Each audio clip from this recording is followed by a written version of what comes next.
मेरा मेरा पाश भस्म हो गया। मेरे पाश के भस्म होने का, मेरे इतने बड़े अपमान का कारण यही तुच्छ ऋषि बालक और इसका हठ है, जिसे मैं अब अवश्य भंग करूंगा। देखता हूं महादेव भी मृत्यु से इसकी रक्षा कैसे करते हैं।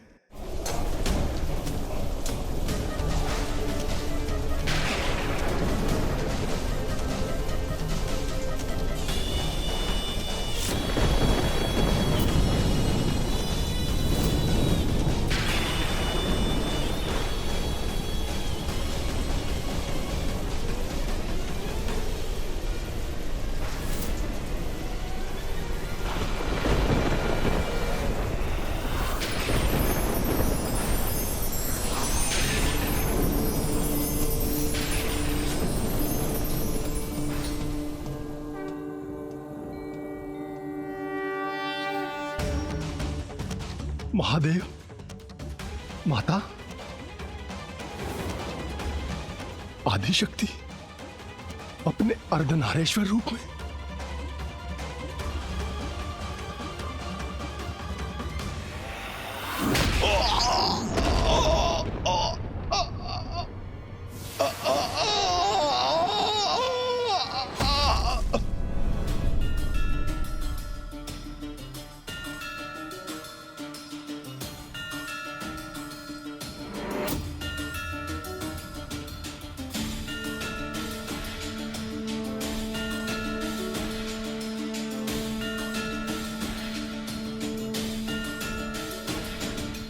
पुत्र मार्कंडे, तुम्हारी भक्ति निर्मल, शुद्ध है, पावन है। स्वामी के प्रति तुम्हारा अटल विश्वास अद्भुत है, अपूर्व है पुत्र मार्कंडे। यमराज, तुम्हारे अहंकार के दंड स्वरूप आज मेरे हाथों तुम्हारा अंत होगा काल देवता।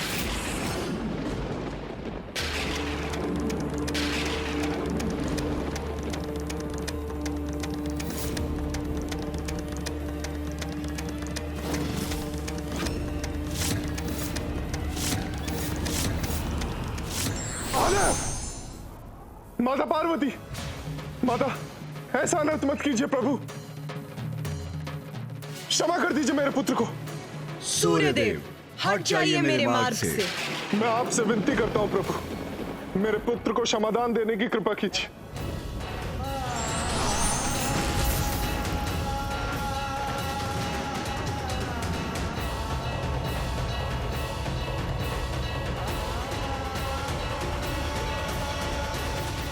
क्षमा कीजिए महादेव, क्षमा कीजिए। माता, यम को यमराज के पद पर प्रतिष्ठित आपने किया। आपने ही मृत्यु के नियमों को निर्धारित किया है। माता, तनिक विचार कीजिए, यदि काल का अंत हो गया तो मृत्यु का चक्र भी समाप्त हो जाएगा और संसार में असंतुलन उत्पन्न हो जाएगा। मैं निवेदन करता हूं, जगत जननी है आप, जगत पिता है आप, यम को क्षमा कर दीजिए, अपनी संतान पर दया कीजिए।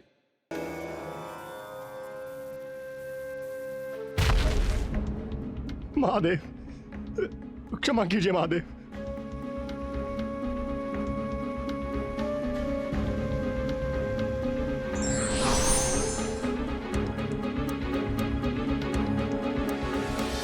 मुझसे बहुत बड़ा अपराध हुआ है महादेव, मुझे क्षमा कीजिए माता, मुझे क्षमा कीजिए। माता, आपने और पिताश्री ने अर्धनारीश्वर रूप में ऋषि मार्कंडे की यमराज से रक्षा तो कर ली, किंतु माता। किंतु किंतु क्या गणेश? मेरी धृष्टता क्षमा करें माता, किंतु मैं यमराज का अपराध नहीं समझ सका। वो तो अपना वही कर्तव्य निभाने आए थे जो आपने और पिताश्री ने उन्हें कालदेव के रूप में सौंपा था। तो फिर उनकी भूल क्या थी माता?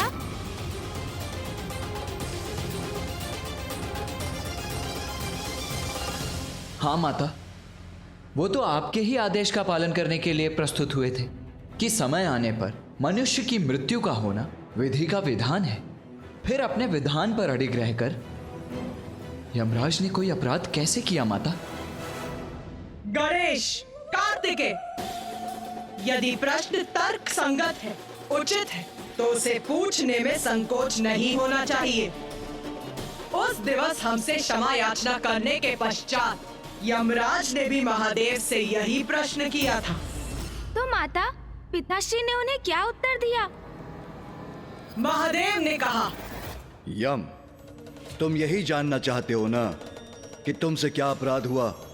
तो सुनो, तुम्हारी पहली भूल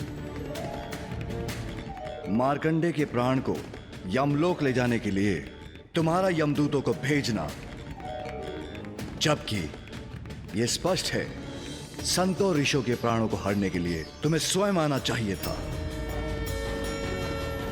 माता भैरवी द्वारा निर्धारित नियमों के अनुसार संतों ऋषियों की आत्माओं को लेने आपको स्वयं जाना चाहिए। यदि प्रत्येक ऋषि और संत के प्राण हम स्वयं लेने जाएंगे तो यमलोक की व्यवस्था कौन संभालेगा? तुम्हारी दूसरी भूल अधिकार के अहंकार में आकर मेरे भक्त मार्कंडे द्वारा की जाने वाली मेरी पूजा में व्यवधान डालना।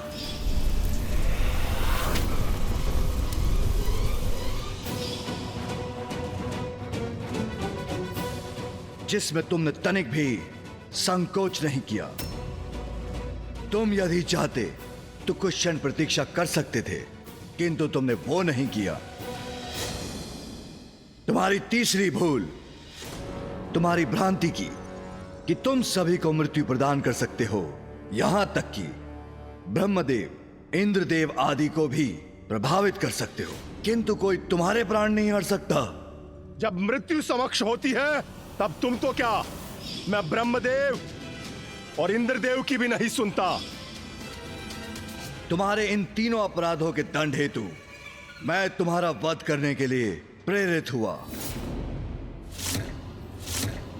और स्वामी को, स्वयं महादेव को अपने पाश से स्पर्श करने का दुस्साहस करना।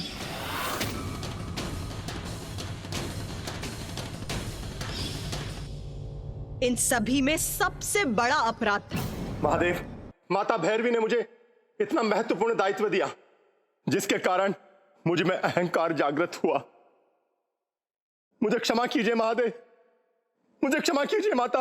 यम, मैंने तुम्हें अपने देवी भैरवी रूप में इतना बड़ा कर्तव्य सौंपा और तुम स्वयं को समस्त जीवन का नियंत्रक समझ बैठे। ये बहुत बड़ी भूल है तुम्हारी। तुम्हारा चुनाव एक अत्यंत महत्वपूर्ण दायित्व निभाने के लिए हुआ है, किंतु तुम उस शक्ति का अहंकार कर उसका दुरुपयोग करने लगे। यह सर्वथा अनुचित है। क्षमा कीजिए माता, मुझसे भूल हुई है। विधि का विधान कोई भंग नहीं कर सकता, इसलिए बालक मार्कंडे के लिए उस विधान का अपमान मैं भी नहीं करूंगा। आयु पूर्ण होने पर मनुष्य को मृत्यु अवश्य प्राप्त होनी चाहिए।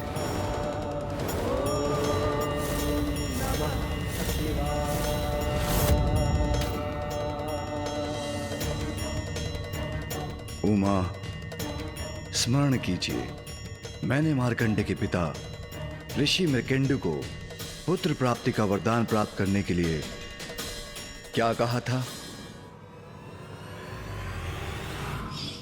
मैं तुम्हें ऐसे अनेकों पुत्र दे सकता हूं वत्स, जिनकी आयु 100 वर्ष की होगी, किंतु जो बुद्धिहीन होंगे, तेजहीन होंगे, अथवा एक ऐसा पुत्र जो तेजस्वी, मनस्वी और ज्ञानी होगा, किंतु उसकी आयु मात्र 16 वर्ष की होगी। इसलिए मैं वरदान देता हूं कि आज के बाद मार्कंडे की आयु 16 वर्ष से अधिक कभी नहीं होगी। 16 वर्ष से अधिक कभी नहीं होगी। 16 वर्ष से अधिक कभी नहीं होगी।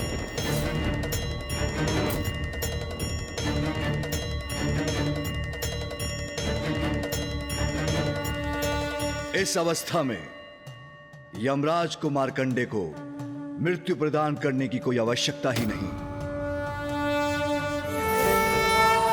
आज से संसार के अंत तक बालक मार्कंडे की आयु में कोई वृद्धि नहीं होगी।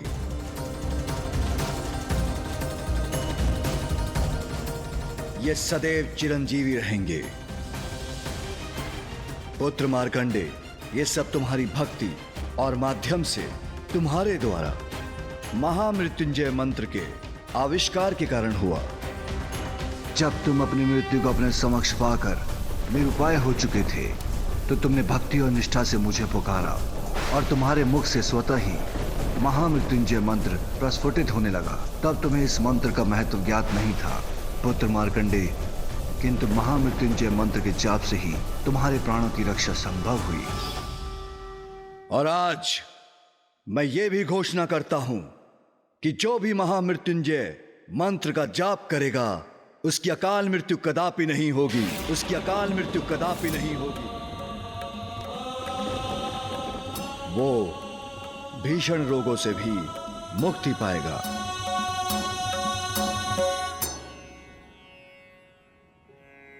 महादेव, मैं कृतार्थ हुआ प्रभु। आज आपने और माता ने एक पुत्र को यह अवसर प्रदान किया कि वो अपने माता पिता की निराशा को आशा और आनंद में परिवर्तित कर सके। ये आपकी दया, कृपा और आशीष का ही परिणाम है। पुत्र मार्कंडे, मुझे पूर्ण विश्वास था तुम्हारी प्रार्थना महादेव तक अवश्य पहुंचेगी। तुम में एक विशेष गुण है पुत्र। तुम्हारे शब्द हृदय में प्रवेश कर आत्मा तक पहुंच जाते हैं।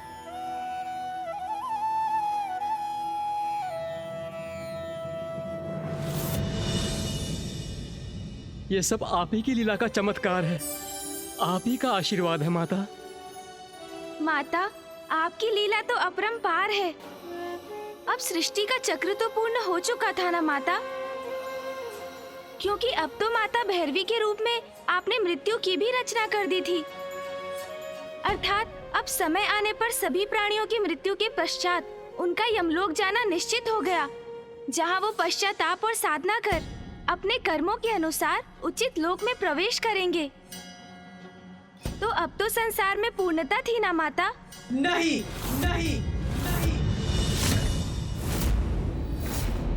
अभी तक अच्छे और बुरे कर्मों का फल मृत्यु के बाद ही प्राप्त होता था, किंतु अब महादेव, नारायण और ब्रह्मदेव की इच्छा थी कि एक ऐसा विधान बने जिससे जीवों को उनके कर्मों का फल उनके जीवन काल में ही प्राप्त हो। मुझे त्रिदेवों का ये प्रस्ताव स्वीकार नहीं था, किंतु मेरे अगले स्वरूप की स्वीकृति प्राप्त करने के लिए उन्होंने मेरे साथ एक छल किया। त्रिदेवों ने आपके साथ छल किया माता? जिसके परिणाम स्वरूप मैंने अपने स्वामी के साथ त्रिदेवों को उचित पाठ सिखाया। माता ने उचित पाठ सिखाया त्रिदेवों को? ऐसा क्या छल किया था त्रिदेवों ने जिससे माता उन्हें दंडित करने के लिए विवश हो गई? गणेश, तुम अपनी जिज्ञासा शांत करने हेतु यहाँ उपस्थित ब्रह्मदेव और नारायण से ही क्यों नहीं पूछ लेते कि कैसा छल किया था उन्होंने मेरे साथ?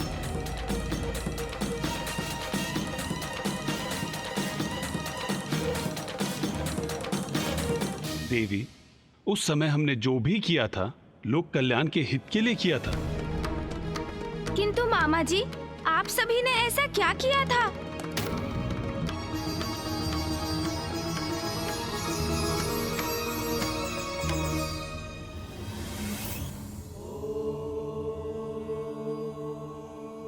माधव, माधव टमाटर दीजिए माधव, इस बार टमाटर दीजिए।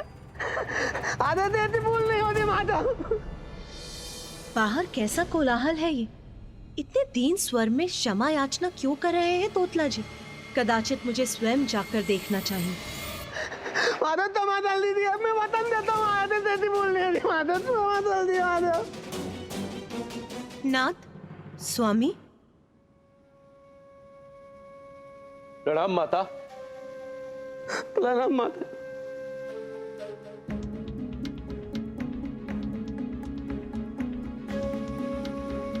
किस अपराध की क्षमा मांग रहे हैं तोतला जी? नंदे, तुम ही बताओ। जी प्रभु। माता, कैलाश के उपवन में कुछ मृग आकर यहाँ के फल खाने लगे। तोतला ने उन्हें देखा और उन्हें वहां से भगाने के लिए कंकड़ फेंककर उन्हें आहत करने लगा। कुछ कारण से मैं वहां गया था तो मेरी दृष्टि तोतला की इस दुष्टता पर पड़ गई। ऐसा भय का भाव उनके नेत्रों में देखकर माता, उनकी इन दीनता के भाव से किसी का भी हृदय द्रवित हो उठे। ये तो सर्वथा अनुचित है तोतला जी। निर्बल असहाय जीवों को भगाने का विचार भी कैसे आया आपके मन में? माते, माता मुझे तो माता दीजिए माते, आते से नहीं होता माते। मैं उन्हें तेलाते ऊपर से पलटाते थे तब मैं तेला तो बैठा था माते। माते नहीं होती माते। भूख प्यास से त्रस्त कैलाश पर आए और उन्हें यहाँ निर्दयता से भगा दिया जाए, ये तो अनुचित है। ऐसा पुनः नहीं होना चाहिए तोतला जी, इसका स्मरण रखिए। अब जाइए यहाँ से। माते, मैं तुम्हें अल्लाह तुम ना माते।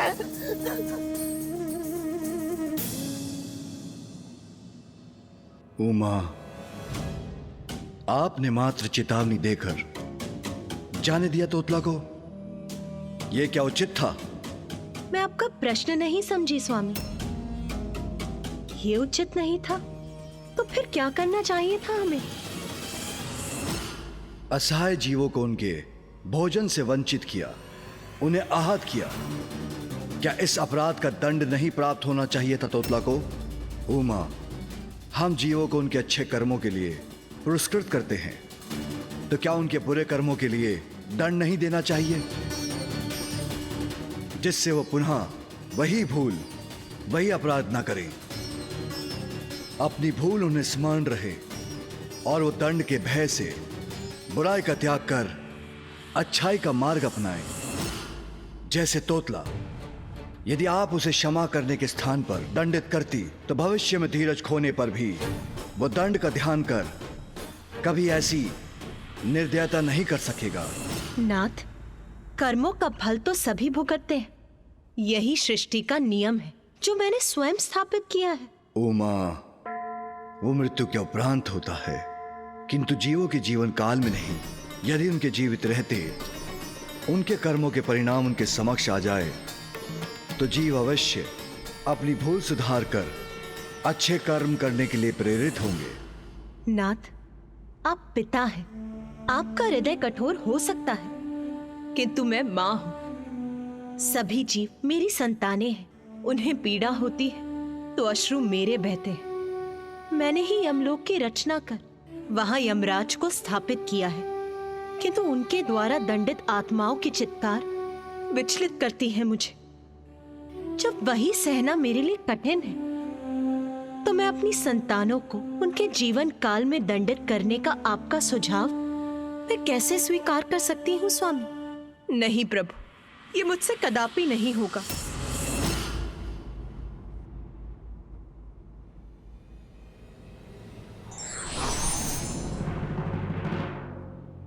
नारायण, मैंने देवी पार्वती से संवाद किया, किंतु जीव उसी जीवन काल में दंडित हो यह आपकी बहन को कदापि स्वीकार नहीं। परंतु यह महत्वपूर्ण है महादेव। जीवों को उनके जीवन काल में ही उनके कर्मों का महत्व समझना आवश्यक है। इससे उनके हृदय में धर्म के प्रति आस्था बढ़ेगी, और यदि अधर्म ने उन्हें अपनी ओर आकर्षित भी किया तो वो उससे दूर रहने के लिए प्रेरित रहेंगे। इसलिए जन कल्याण हेतु हमें देवी पार्वती को कोई न कोई उपाय कर इस बात की स्वीकृति लेनी ही होगी। मेरा प्रयास तो विफल रहा, किंतु आप तो लीलाधर हैं नारायण। अब आप ही कोई लीला रचिए, तब उमा श्री महाकाली के सप्तम रूप को प्रकट करेंगी। उनके उस स्वरूप का प्रकट होना अब संसार के लिए अति आवश्यक है। उचित है महादेव। महादेव, बहुत समय हो गया आपने ब्रह्मदेव को, देवी सरस्वती को मुझे और देवी लक्ष्मी को अपने यहाँ भोजन पर आमंत्रित नहीं किया? नारायण, हम इतने महत्वपूर्ण विषय पर संवाद कर रहे हैं और आप अकस्मात भोजन की बात करने लगे। महादेव, मैं अपनी लीला तो तभी रच सकता हूं जब मैं स्वयं देवी पार्वती के समक्ष रहूं। आप बस हम सभी को अपने यहाँ भोजन पर आमंत्रित कीजिए, अन्य सभी कुछ आप मुझ पर छोड़ दीजिए। किंतु हाँ, स्मरण रहे, सामान्यतः आप अल्पाहार करते हैं, परंतु हाँ, कल जब आप हमारे साथ भोजन करेंगे तो आपको अपना अल्पाहार त्याग कर कहीं अधिक भोजन खाने का कष्ट उठाना पड़ेगा। मेरी लीला में, मेरी योजना में आपका महत्वपूर्ण भाग है जो आपको निभाना ही होगा। किंतु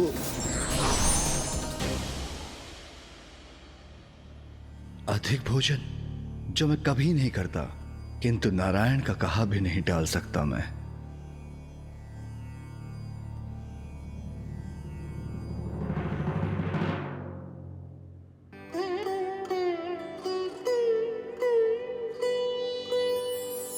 स्वामी,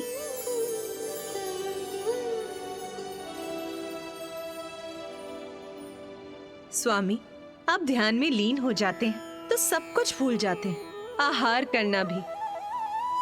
लीजिए, पहले फलाहार कर लीजिए, उसके बाद पुनः ध्यान कर लीजिएगा।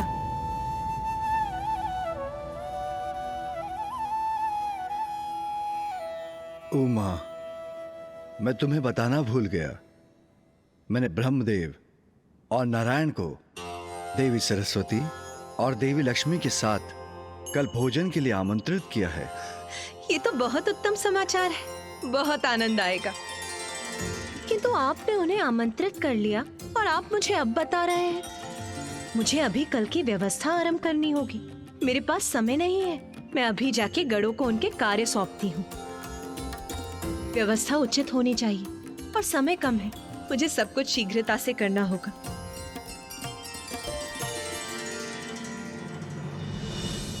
कल जब आप हमारे साथ भोजन करेंगे तो आपको अपना अल्पाहार त्याग कर आपको आवश्यकता से कहीं अधिक भोजन खाने का कष्ट उठाना पड़ेगा। मेरी लीला में, मेरी योजना में आपका महत्वपूर्ण भाग है जो आपको निभाना ही होगा।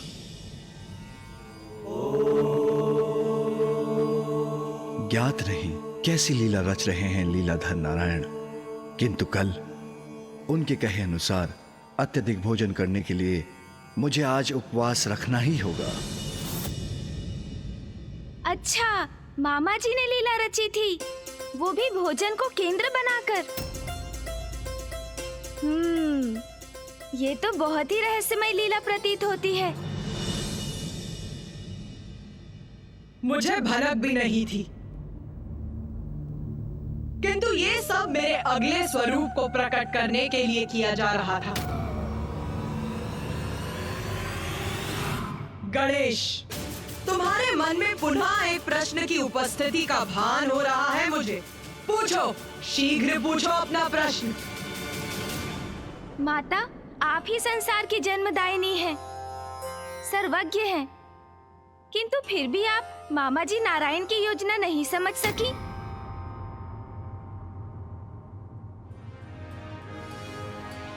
हाँ माता, आपने ही अपनी लीला के माध्यम से मधु और कैटव असुरों को उत्पन्न किया। मामा जी को उनकी योग निद्रा से बाहर निकालने में भी आप ही उनकी सहायक बनी। पृथ्वी की रचना के लिए आपने उस संपूर्ण घटना को गढ़ा, तब भी मामा जी आपकी लीला के भाग बने। फिर अब आपको उनकी इस लीला का आभास क्यों नहीं हुआ माता?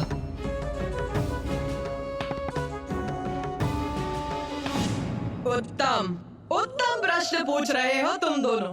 श्री महाकाली के रूप में मुझसे कुछ नहीं छिपता, क्योंकि तब मेरी चेतना निर्गुण रूप में सर्वाधिक सशक्त होती है, किंतु पार्वती रूप में मेरी ही चेतना शरीर से बंध कर मेरे ही द्वारा निर्धारित नियमों से सीमित हो जाती है। तब मोह और भावनाओं से प्रेरित होता है मन। मेरी सतर्कता का वास होता है। और इसीलिए तब लीलाधर नारायण अपनी लीला से मुझे प्रभावित करने में सफल हुए। फिर क्या हुआ माता? क्या फूफा जी, बुआ जी, मामा जी और मामी जी सभी भोजन करने कैलाश आए? हाँ गणेश, भोजन के लिए सभी का कैलाश आगमन हुआ और तभी आरंभ हुआ नारायण की इस लीला का। मेरा अगला महाविद्या स्वरूप धूमावती है।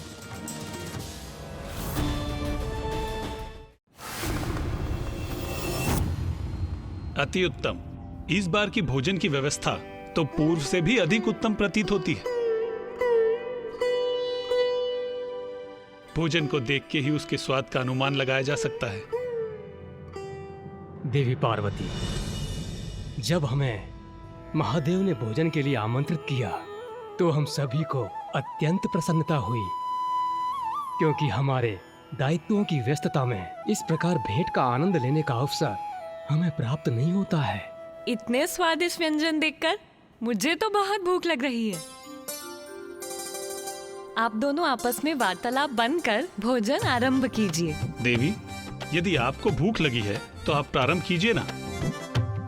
आपकी भूख से हमारे वार्तालाप का क्या संबंध है? संबंध तो है भ्राता नारायण। पति पत्नी तो एक दूसरे के पूरक होते हैं। यदि उन दोनों में से कोई एक भी भोजन ना करे तो दूसरा कैसे कर सकता है?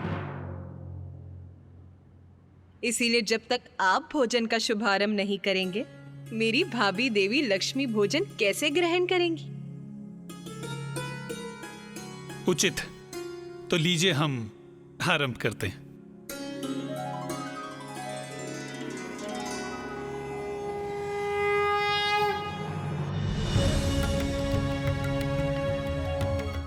देवी पार्वती ने उचित कहा। पति पत्नी में एक भोजन से वंचित रहे तो दूसरे को भोजन करने की इच्छा कैसे हो सकती है? एक साथ भोजन करने का सुख ही कुछ और है। जो पति पत्नी साथ भोजन करते हैं उनका स्नेह सदा बना रहता है। देवी पार्वती, इतना स्वादिष्ट भोजन है कि मुझसे तो रुका ही नहीं जा रहा।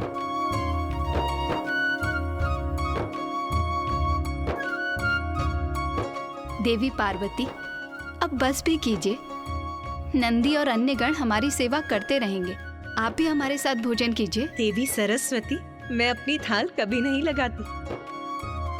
स्वामी भोजन के बाद अपनी थाल में जो छोड़ देते हैं मैं वही ग्रहण करती हूँ।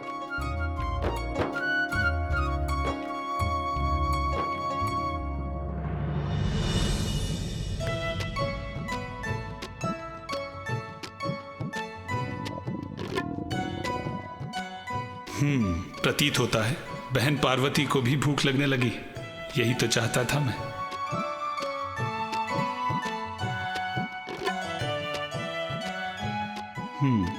यही उचित समय है मेरी लीला के प्रारंभ का। स्वामी को सदा मेरा स्मरण रहता है। मेरे प्रति उनके स्नेह का परिचायक है ये भोजन। इसीलिए कितनी भी भूख क्यों ना लगी हो मुझे, मैं तो उसी भोजन की प्रतीक्षा करूंगी जो स्वामी ने मेरे लिए शेष रखा है।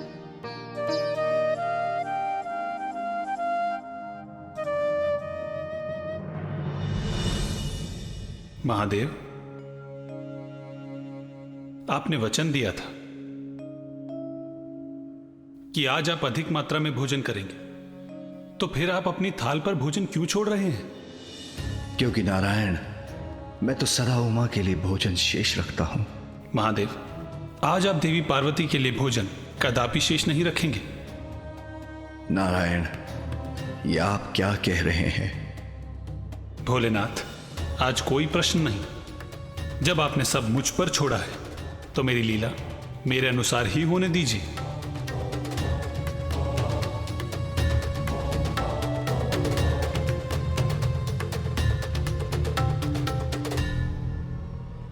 मुझे क्षमा करना उमा, मैं विवश हूं।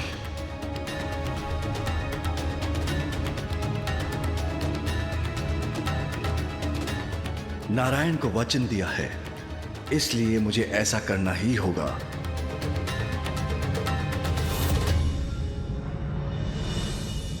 माता श्री महाकाली, पिताजी तो सदैव माँ के लिए भोजन शेष छोड़ते आए हैं, किंतु इस बार उन्होंने नहीं छोड़ा, जबकि माँ की भूख बढ़ती जा रही थी। इसका परिणाम तो अवश्य ही भयंकर हुआ होगा। बताइए ना माता।